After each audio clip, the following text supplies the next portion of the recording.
My name is Megan Painter, and I did my semester project on the social media network LinkedIn.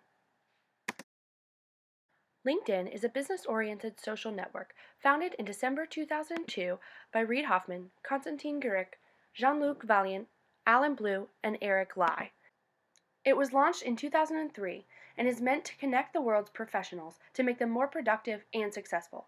Executives from every Fortune 500 company have LinkedIn profiles because it's the largest professional network on the internet. LinkedIn is very similar to many other social media sites in that on your homepage you can share an update, upload a photo, or publish a post. Right underneath you can see people in your network who have new connections, and if you go up here you can make connections as well. By scrolling down you can see your news feed, either sponsored information, new connections, updated profiles, or what some of your connections have liked. The campaign No Email is an effort to reduce the amount of emails sent. 68.8% of all email tracked in 2013 was spam. By using web applications and other modes of communication can evolve. Although sometimes there still is some spam mail in my LinkedIn inbox. Our generation is becoming so fully online with the World Wide Web. Our friends, our social lives, our shopping, our research is all done online. When this generation becomes professionals, will LinkedIn be more prominent? So, when people who are used to posting things all over their social media sites become professionals, they will most likely do the same thing in a professional manner. What do likes mean on LinkedIn? What's the difference in what you post on Instagram, in your Facebook feed, or on your LinkedIn profile? With all these different social networks, what McLuhan said is right. The medium really is the message.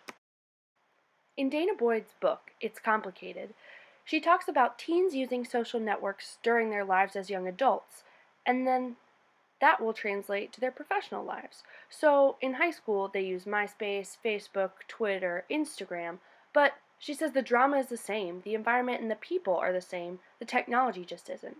So, with LinkedIn as a social network, will that transfer to the workplace? In Lee Rainey's Networked Individual, he says that we're consuming more content than we ever have before. There's an increase in the amount of people using the internet. However, that internet is 90% uncharted.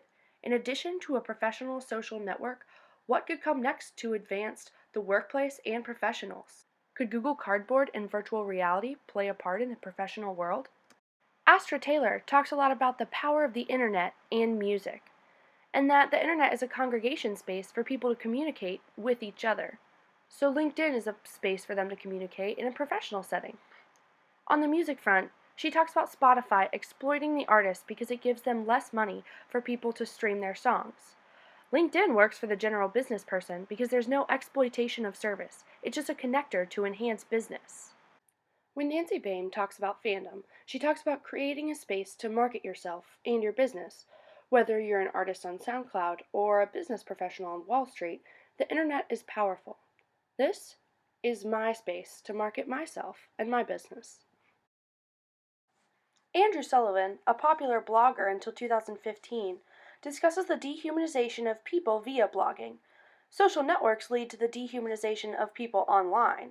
However, job applications are now available online, and people get interviews based on information they put on an online application and or what their LinkedIn profiles say. So does the dehumanization matter in the professional setting? Lylan Hester, who works in the Southeast for Google, got her job in a convoluted way through freelance writing, editing, and working with the CEO and founder of Capstrat. So jobs come from connections anywhere and everywhere. You're only using this online network via LinkedIn to expand your professional reach and have new paths to find new jobs. These are some of my connections, and I can easily connect with some of them right now. Also, all of these connections can help the 6 degrees of separation become even smaller. It shows you right here how many connections you have in common and who those connections are. I did my book report on Your Digital Afterlife by Evan Carroll and John Romano. Have you ever considered what will happen to your digital possessions when you die? That might sound like a strange question, but it's an important one. Some of the most valuable things we leave for the next generation are our mementos. 20 years ago, you could find them all over your house. Maybe you collected a stack of letters, or crafted an album full of photos. Or maybe you recorded home movies on a stack of VHS cassettes. These things, and countless other physical assets, are the heirlooms you'll leave behind as part of your legacy. But things have changed in a big way. You are now participating in a culture that is fast becoming all digital. As a result, today's photos, videos, and letters are created and stored digitally, and they're not in your house anymore. Instead, they're on your laptop and on your mobile devices, like smartphones and tablets.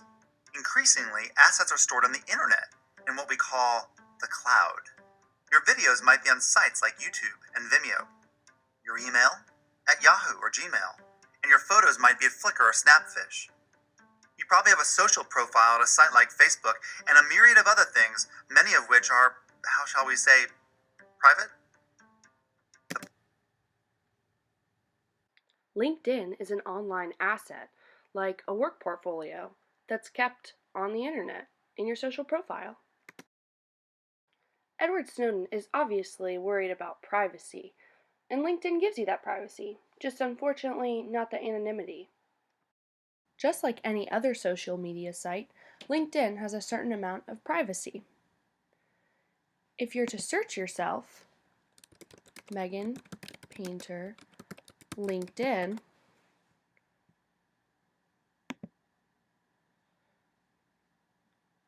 there I am. But without logging in, you are not able to find the full profile on someone. Thus, when logging in, they'll be able to see your full profile. In addition, when someone views your profile, you'll be able to see it. Just like Wilton Brown viewed my profile 19 hours ago. In addition, you'll be able to see who endorsed you and for what skills, which also shows up on your personal profile. The Tor project gives you anonymity online, but not when you're logged into your social media site. It will block your location, just not your friends on the site. For my Pew Internet report, I chose to learn about older adults and technology use. More and more people are using the internet every day, including those over 65. And that means that there's going to be a site and or a social network for everyone and every type of person. Just like there's LinkedIn for professionals, there's seniorpeoplemeet.com for seniors looking for love. Duncan Watts discusses the paradox of success and sharing or liking different things to lead to their popularization. So will LinkedIn help find the next great business person? By advancing the popularization of professionals rather than products or ideas, it leads to the popularization of industry or business through LinkedIn. The more connections you have, the more people have access to your website, your work, and your connections. The evolution of memes and the evolution of social media sites is similar, just how Richard Dawkins portrayed it. Different things become funny or apparent in current news, changing up the memes, but different needs, like those of professionals, change as well, so Facebook isn't as good of a professional site as LinkedIn. And now there's even a dating app that corresponds to your LinkedIn. It's called Be Linked. Ethan Zuckerman discusses digital cosmopolitans, which means that the global reach of the internet makes it much easier to communicate with people all across the world, including business professionals. Therefore, larger corporations are becoming global, and there's an importance of brig figures to unite the network members. Even Stephen Fraser, co-founder of Spoonflower, has a LinkedIn with over 500 connections. Let's go check out Spoonflower. Spoonflower also has a page on LinkedIn. You can follow or share this page with others in your connections.